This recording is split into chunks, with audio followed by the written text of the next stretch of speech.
ಎಲ್ರಿಗೂ ನಮಸ್ತೆ. ನಾನು ಅಶ್ವಥ್. ಹೂಡಿಕೆ ಮಾಡೋರು ಒಂದು ಪ್ರಶ್ನೆ ಕೇಳ್ತಾ ಇರ್ತಾರೆ, ಚಿನ್ನದ ಮೇಲೆ ಹೂಡಿಕೆ ಬೆಸ್ಟೋ, ಪ್ಲಾಟಿನಮ್ ಮೇಲೆ ಹೂಡಿಕೆ ಬೆಸ್ಟೋ ಅಂತ. ಯಾಕೆ ಅಂತ ಅಂದರೆ 20 ವರ್ಷಗಳ ಹಿಂದೆ ಪ್ಲಾಟಿನಮ್ ದರ ಭಾರಿ ಏರಿಕೆ ಕಾಣ್ತಾ ಇತ್ತು. ಆದರೆ ಕೆಲವು ವರ್ಷಗಳಿಂದ ಚಿನ್ನದ ದರ ಏರಿಕೆಯಾಗ್ತಾ ಇದೆ. ಹೀಗಾಗಿ ಚಿನ್ನದ ದರ ಏರಿಕೆಗೆ ಕಾರಣ ಏನು, ಪ್ಲಾಟಿನಮ್ ದರ ಏರಿಕೆ ಆಗದೇ ಇರಲು ಏನು ಕಾರಣ, ಕಳೆದ 20 ವರ್ಷದಲ್ಲಿ ಚಿನ್ನದ ದರ ಎಷ್ಟಿತ್ತು, ಪ್ಲಾಟಿನಮ್ ದರ ಎಷ್ಟಿತ್ತು, ಈ ಎಲ್ಲ ವಿಚಾರಗಳನ್ನು ನಾನು ಈ ವಿಡಿಯೋದಲ್ಲಿ ತಿಳಿಸ್ತಾ ಇದ್ದೀನಿ.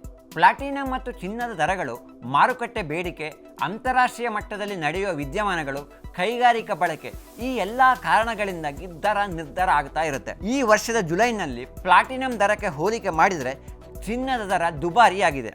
10 ಗ್ರಾಮ್ 24 ಕ್ಯಾರೆಟ್ ಶುದ್ಧ ಚಿನ್ನಕ್ಕೆ 1,01,000 ರೂಪಾಯಿ ದರ ಇದ್ದರೆ 10 ಗ್ರಾಮ್ ಪ್ಲಾಟಿನಮ್ ದರಕ್ಕೆ 40,000 ರೂಪಾಯಿ ದರ ಇದೆ. ಪ್ಲಾಟಿನಮ್ ದರ ಈಗ ಇಳಿಕೆ ಆಗಿರ್ಬೋದು, ಆದರೆ 20 ವರ್ಷಗಳ ಹಿಂದೆ ಪ್ಲಾಟಿನಮ್ ದರವೇ ಏರಿಕೆ ಕಾಣ್ತಾ ಇತ್ತು. ಚಿನ್ನದ ಅಂಗಡಿಗಳಲ್ಲಿ ಪ್ಲಾಟಿನಮ್ಗೆ ಎಂದೇ ಪ್ರತ್ಯೇಕ ಸೆಕ್ಷನ್ ಇತ್ತು. ಜನ ಸಹ ಪ್ಲಾಟಿನಮನ್ನು ಖರೀದಿ ಮಾಡ್ತಾ ಇದ್ರು. 2000ರಿಂದ 2010ರವರೆಗೆ ಪ್ಲಾಟಿನಮ್ ದರವೇ ಏರಿಕೆ ಕಾಣ್ತಾ ಇತ್ತು. ಆದರೆ 2008ರಲ್ಲಿ ಆರ್ಥಿಕ ಹಿಂಜರಿತದ ಬಳಿಕ ಒಂದು ಬಾರಿ ಪ್ಲಾಟಿನಮ್ ದರ ಇಳಿಕೆ ಕಂಡು ನಂತರ ಏರಿಕೆ ಕಾಣ್ತಾ ಇತ್ತು. ಆದರೆ 2014ರಿಂದ ಪ್ಲಾಟಿನಮ್ ದರ ಇಳಿಕೆ ಆಗ್ತಾನೆ ಹೋಯಿತು. ನಂತರ ಪ್ಲಾಟಿನಮ್ ದರ ಏರಿಕೆ ಕಾಣಲೇ ಇಲ್ಲ. ಪ್ಲಾಟಿನಮ್ ದರ ಈಗ ಇಳಿಕೆಗೆ ಹಲವು ಕಾರಣಗಳನ್ನು ನಾವು ನೀಡಬಹುದು. ಆಟೋಮೊಬೈಲ್ ಕ್ಷೇತ್ರದಲ್ಲಿ ಪ್ಲಾಟಿನಮ್ ಬೇಡಿಕೆ ಈಗ ಕಡಿಮೆ ಆಗ್ತಾ ಇದೆ. ಪೆಟ್ರೋಲ್ ಮತ್ತು ಡೀಸೆಲ್ ಇಂಜಿನ್ ವಾಹನಗಳಲ್ಲಿ ಪ್ಲಾಟಿನಮ್ ಬಳಕೆ ಹೆಚ್ಚಿತ್ತು. ಆದರೆ ಈಗ ಎಲೆಕ್ಟ್ರಿಕ್ ವಾಹನಗಳ ಕ್ರಾಂತಿ ಆರಂಭವಾಗ್ತಾ ಇದೆ. ಇದರಿಂದಾಗಿ ಪ್ಲಾಟಿನಮ್ ಬೇಡಿಕೆ ಕಡಿಮೆಯಾಗ್ತಾ ಇದೆ. ಮೊದಲಿಗಿಂತಲೂ ಪ್ಲಾಟಿನಮ್ನ ಗಣಿಗಾರಿಕೆ ಈಗ ಹೆಚ್ಚಾಗಿದೆ. ಹೀಗಾಗಿ ಆಟೋಮೊಬೈಲ್ ಕ್ಷೇತ್ರದಲ್ಲಿ ಪ್ಲಾಟಿನಮ್ ಸಪ್ಲೈ ಜಾಸ್ತಿ ಆಗಿದೆ. ಇದರಿಂದಾಗಿ ಬೆಲೆ ಕಡಿಮೆಯಾಗ್ತಾ ಇದೆ. ಇನ್ನೊಂದು ಪ್ರಮುಖ ಕಾರಣ ಹೂಡಿಕೆದಾರರ ಭಾವನೆ. 2008ರ ಆರ್ಥಿಕ ಹಿಂಜರಿತದ ಬಳಿಕ ಚಿನ್ನವನ್ನು ಸುರಕ್ಷಿತ ಹೂಡಿಕೆ ಎಂದು ಭಾವಿಸಲಾಯಿತು. ಇದರ ಪರಿಣಾಮ ಚಿನ್ನ ಮತ್ತು ಪ್ಲಾಟಿನಮ್ ನಡುವಿನ ಬೆಲೆಯ ಅಂತರ ಜಾಸ್ತಿ ಆಯಿತು. ಭಾರತದಲ್ಲಿ ಚಿನ್ನದ ಮೇಲಿನ ಹೂಡಿಕೆ ಅಂದರೆ ಎಲ್ಲರಿಗೂ ಇಷ್ಟ. ಹಬ್ಬ ಹರಿದಿನ ಬಂದಾಗ ಆಭರಣ ಖರೀದಿ ಜಾಸ್ತಿ ಇರುತ್ತೆ. ಅದರಲ್ಲೂ ಅಕ್ಷಯ ತೃತೀಯದಂಥ ಹಬ್ಬ ಬಂದಾಗ ಚಿನ್ನ ಖರೀದಿಸಿದರೆ ಸಂಪತ್ತು ವೃದ್ಧಿಯಾಗುತ್ತೆ ಎನ್ನುವ ನಂಬಿಕೆ ಸಹ ಇದೆ. ಇತ್ತೀಚೆಗೆ ಚಿನ್ನವನ್ನು ಆಭರಣ ರೂಪದಲ್ಲಿ ಕೊಳ್ಳುವ ಜೊತೆಗೆ ಚಿನ್ನದ ಬಾರ್ ಮತ್ತು ಚಿನ್ನದ ನಾಣ್ಯಗಳ ರೂಪದಲ್ಲಿ ಕೊಂಡುಕೊಳ್ಳುವಂಥ ಟ್ರೆಂಡ್ ಸಹ ಆರಂಭವಾಗಿದೆ.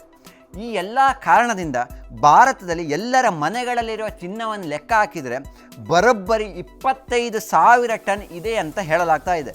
ಇದನ್ನು ನಾನು ಹೇಳ್ತಾ ಇಲ್ಲ, ಈ ಲೆಕ್ಕವನ್ನು ನೀಡ್ತಾ ಇರೋದು ವರ್ಲ್ಡ್ ಗೋಲ್ಡ್ ಕೌನ್ಸಿಲ್ ನೀಡಿರೋ ಮಾಹಿತಿ. ಖಾಸಗಿಯಾಗಿ ವಿಶ್ವದ ಯಾರ ಬಳಿಯೂ ಇಷ್ಟೊಂದು ಚಿನ್ನ ಎಲ್ಲೂ ಇಲ್ಲ. ವರ್ಷದಿಂದ ವರ್ಷಕ್ಕೆ ಚಿನ್ನದ ಬೆಲೆ ಏರಿಕೆಯಾಗ್ತಾ ಇದೆ. ಇದಕ್ಕೆ ನಾವು ಹಲವಾರು ಕಾರಣಗಳನ್ನು ನೀಡಬಹುದು. ಮುಖ್ಯವಾಗಿ ಚಿನ್ನದ ಲಭ್ಯತೆ ಕಡಿಮೆ ಇದೆ. ಕಲ್ಲಿದ್ದಲು ಬಾಕ್ಸೈಟ್ ರೀತಿ ಚಿನ್ನದ ಗಣಿಗಾರಿಕೆ ಹೆಚ್ಚಿನ ದೇಶಗಳಲ್ಲಿ ನಡೀತಾ ಇಲ್ಲ. ಕೆಲ ದೇಶಗಳಲ್ಲಿ ಮಾತ್ರ ಚಿನ್ನದ ನಿಕ್ಷೇಪ ಇದೆ. ಬೇಡಿಕೆ ಜಾಸ್ತಿ ಇದೆ, ಪೂರೈಕೆ ಕಡಿಮೆ ಇದೆ. ಹೀಗಾಗಿ ಚಿನ್ನದ ಬೆಲೆ ಏರಿಕೆ ಆಗ್ತಾನೇ ಇದೆ. ಕೆಲ ವರ್ಷಗಳಿಂದ ಹೊಸ ಟ್ರೆಂಡ್ ಸಹ ಆರಂಭವಾಗಿದೆ. ಈ ಟ್ರೆಂಡ್ ಏನು ಅಂತಂದರೆ, ದೇಶಗಳ ಕೇಂದ್ರೀಯ ಬ್ಯಾಂಕ್ಗಳು ಭಾರಿ ಪ್ರಮಾಣದಲ್ಲಿ ಚಿನ್ನವನ್ನು ಖರೀದಿಸಲು ಆರಂಭಿಸಿವೆ. ಈ ರೀತಿ ದೇಶದ ಬ್ಯಾಂಕ್ಗಳು ಚಿನ್ನ ಖರೀದಿಸಲು ಕಾರಣ ಸಹ ಇದೆ.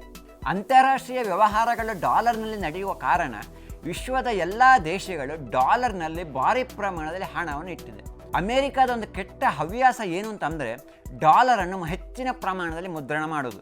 ಅದರಲ್ಲೂ ಅಮೆರಿಕಗೆ ಆರ್ಥಿಕ ಸಂಕಷ್ಟ ಎದುರಾದಾಗ ಭಾರಿ ಪ್ರಮಾಣದಲ್ಲಿ ಡಾಲರನ್ನು ಮುದ್ರಣ ಮಾಡಿ ಹಣದುಬ್ಬರಕ್ಕೆ ಕಾರಣ ಆಗುತ್ತೆ. ವಸ್ತುಗಳ ಬೆಲೆ ಏರಿಕೆಯಾಗುತ್ತೆ, ಡಾಲರ್ನ ಮೌಲ್ಯ ಕಡಿಮೆ ಆಗುತ್ತೆ. ಡಾಲರ್ನ ಮೌಲ್ಯ ಕಡಿಮೆ ಆದರೆ ಅಮೆರಿಕದ ಟ್ರೆಜರಿ ಬಾಂಡ್ಗಳಲ್ಲಿ ವಿದೇಶಗಳು ಇಟ್ಟಂಥ ಮೌಲ್ಯ ಸಹ ಕಡಿಮೆ ಆಗುತ್ತೆ. ಅಮೆರಿಕ ಮೊದಲಿನಿಂದಲೂ ಈ ತಂತ್ರವನ್ನು ಮಾಡುತ್ತಾನೆ ಬಂದಿದೆ.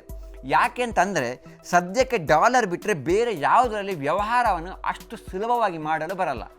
ಅಮೆರಿಕದ ಕುತಂತ್ರವನ್ನು ಅರಿತ ದೇಶಗಳು ಭವಿಷ್ಯದಲ್ಲಿ ನಮಗೂ ಸಮಸ್ಯೆ ಆಗ್ಬೋದು ಎಂಬ ಕಾರಣಕ್ಕಾಗಿ ಈಗ ಭಾರಿ ಪ್ರಮಾಣದಲ್ಲಿ ಚಿನ್ನವನ್ನು ಖರೀದಿಸಲು ಆರಂಭಿಸಿವೆ. ಚಿನ್ನವನ್ನು ಯಾಕೆ ಖರೀದಿಸ್ತೀವಿ ಅಂತಂದರೆ, ಡಾಲರ್ ರೀತಿ ಚಿನ್ನವನ್ನು ಪ್ರಿಂಟ್ ಮಾಡಲು ಸಾಧ್ಯವಿಲ್ಲ. ಚಿನ್ನದ ತೂಕ ಅಷ್ಟೇ ಇರುತ್ತೆ, ಆದರೆ ಮೌಲ್ಯ ವರ್ಷದಿಂದ ವರ್ಷಕ್ಕೆ ಏರಿಕೆ ಆಗ್ತಾನೇ ಇರುತ್ತೆ. 33 ವರ್ಷದ ಬಳಿಕ ಇಂಗ್ಲೆಂಡ್ನಲ್ಲಿದ್ದ 1 ಲಕ್ಷ kg ಚಿನ್ನ ಭಾರತಕ್ಕೆ ಬಂದಿದೆ. ಹಾಗೆ ನೋಡಿದರೆ ಭಾರತ 2018ರಿಂದ ಚಿನ್ನವನ್ನು ಖರೀದಿಸಲು ಹೆಚ್ಚಿನ ಪ್ರಮಾಣದಲ್ಲಿ ಆಸಕ್ತಿಯನ್ನು ತೋರಿಸಿತು. 2025ರ ಮಾರ್ಚ್ 31ಕ್ಕೆ ಅಂತ್ಯವಾದ ಹಣಕಾಸು ವರ್ಷದ ಪ್ರಕಾರ ಭಾರತದಲ್ಲಿ 879.59 ಮೆಟ್ರಿಕ್ ಟನ್ ಚಿನ್ನ ಭಾರತದಲ್ಲಿದೆ. ಇನ್ನು 2024ರ ಮಾರ್ಚ್ 31ಕ್ಕೆ ಅಂತ್ಯವಾದ ಹಣಕಾಸು ವರ್ಷದ ಪ್ರಕಾರ ಭಾರತದ ಬಳಿ 822 ಮೆಟ್ರಿಕ್ ಟನ್ ಚಿನ್ನ ಭಾರತದಲ್ಲಿತ್ತು. ತಂದ ಚಿನ್ನವನ್ನು ಮುಂಬೈ ಮತ್ತು ನಾಗ್ಪುರದಲ್ಲಿರುವ RBI ಕಚೇರಿಯಲ್ಲಿ ಇಡಲಾಗಿದೆ. ಭಾರತ ಮಾತ್ರವಲ್ಲ, ವಿಶ್ವದ ಹಲವು ದೇಶಗಳ ಕೇಂದ್ರೀಯ ಬ್ಯಾಂಕ್ಗಳು ಈಗ ಚಿನ್ನವನ್ನು ಹೆಚ್ಚಿನ ಪ್ರಮಾಣದಲ್ಲಿ ಖರೀದಿಸ್ತಾ ಇದೆ. ಇದರಿಂದಾಗಿ ವರ್ಷದಿಂದ ವರ್ಷಕ್ಕೆ ಚಿನ್ನದ ಬೆಲೆ ಜಾಸ್ತಿ ಆಗ್ತಾನೇ ಇದೆ. ಆದರೆ ಪ್ಲಾಟಿನಂನ ಖರೀದಿ ಕಡಿಮೆ ಇರುವ ಕಾರಣ ಪ್ಲಾಟಿನಂ ಬೆಲೆ ಚಿನ್ನದ ಬೆಲೆಗೆ ಹೋಲಿಕೆ ಮಾಡಿದರೆ ಜಾಸ್ತಿ ಏರಿಕೆ ಕಾಣ್ತಾ ಇಲ್ಲ. ಧನ್ಯವಾದಗಳು.